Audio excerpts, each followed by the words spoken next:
This is the South African journey, a path, unapologetic, raw, and necessary.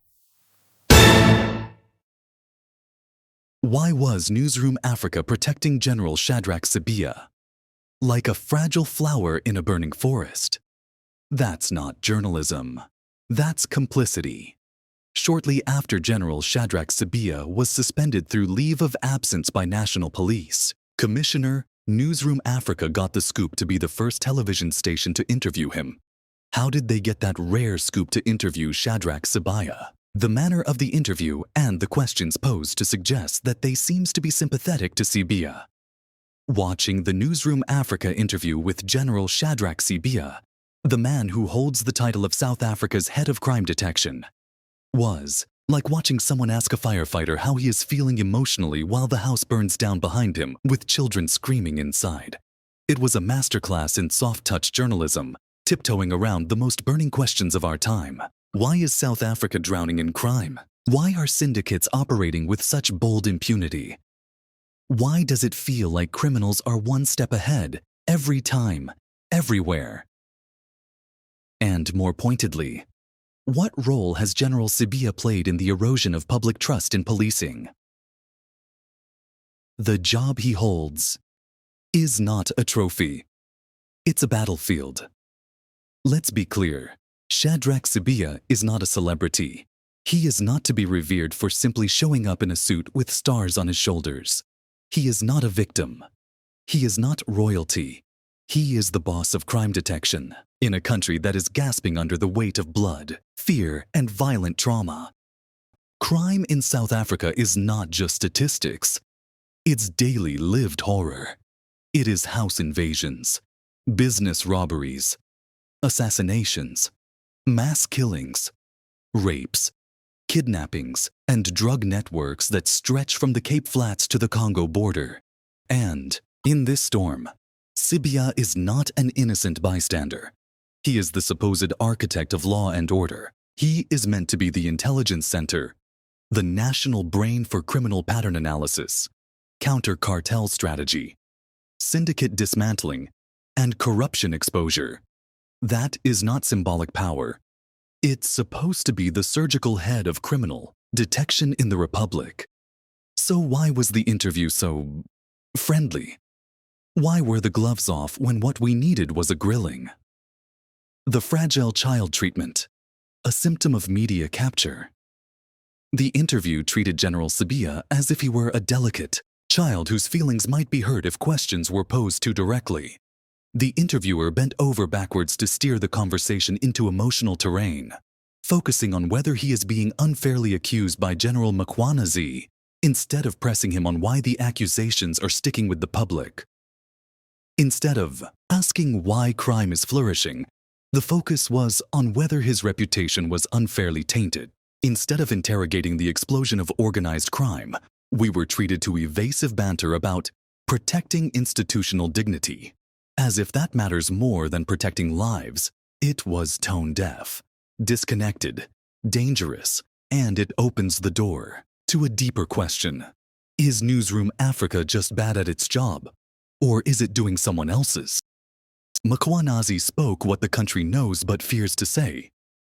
When General Mkhwanazi dropped his bombshell, that police are in bed with syndicates, that some senior police leaders are protecting drug lords and criminal mafias. He didn't tell us anything new.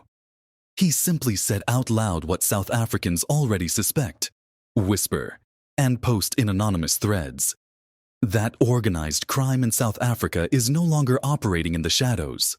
It's operating with a permit, a police escort, and a politician's phone number. And he named Sibiya as part of the rot. That accusation alone, given Mkhwanazi's spotless reputation and brutal honesty, should have led to a national panel, a parliamentary investigation, and an internal SAPS inquiry. But instead, we got a PR exercise. We got softballs from journalists who should know better. 3 ways General Sibiya could be enabling criminal cartels. Let's walk through this with brutal clarity, because in an era of state capture and cadre deployment, it is no longer safe or honest to assume good faith by virtue of someone's title. There are 3 logical ways Sibiya could be the enabler Mkhwanazi says he is. Direct complicity. He is part of the syndicates. He uses his position to cover for their operations. He gets kickbacks. He protects their names. He ensures files disappear, investigations stall, and informants are neutralized. This is the darkest possibility, but not unthinkable in a country where hitmen and cops are in the same WhatsApp groups. Protective distance. He is not directly involved, but he knows exactly who is. He shields them subtly, ensuring no investigation pierces too deep. This is the classic plausible deniability strategy used by corrupt senior officials who keep their hands clean, but run the machinery from behind the curtain. Sheer incompetence and failure. He simply isn't doing his job. He lacks the intellectual or strategic muscle to lead crime detection in a country as complex and dangerous as South Africa. He sits in his office while cartels evolve, while extortion rackets grow, while assassination networks expand. He is asleep at the wheel of a high-speed train heading toward a cliff. In every single one of these cases, Mkhwanazi's accusation holds weight. We are in the age of cadre deployment, so stop deferring to the title. South Africans must stop assuming that just because someone wears a uniform or occupies a post, they are competent or deserve deference. We are in the age of the ANC. A gardener can be deployed tomorrow to run ESCOM. A comrade with no criminal science background can be made head of intelligence. Loyalty trumps qualification. Connections trump capability. So, when someone sits in a critical national security role, the burden of proof is on them to show results, not plead emotional fatigue. And the job of the media is not to coo at their pain. It is to hammer them with facts, demand accountability, and stand for the public. Sibiya's role is not ceremonial. It's not PR. He is not a motivational speaker.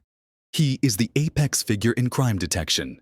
And crime is exploding under his watch. Not in the abstract, in the streets, in homes, on farms, in boardrooms. So, where is his strategy? Where are his busts? Where are his briefings, his war rooms, his cartel takedowns, his whistleblower protections? So stop protecting men who fail us. The public must remember, we do not owe loyalty to those who fail us, no matter what uniform they wear. Our country is on fire, and the match is not held by criminals alone, but by those who protect them, ignore them, or pretend not to see them. Sibiya, like every other public official, must be held to account, not comforted, not softened, not pampered. In a normal country, he would have been summoned before a national commission and made to account for every cartel that thrives on his watch. Instead, we got a soft-focus interview on Newsroom Africa. That's not journalism, that's complicity. And that concludes our coverage for today.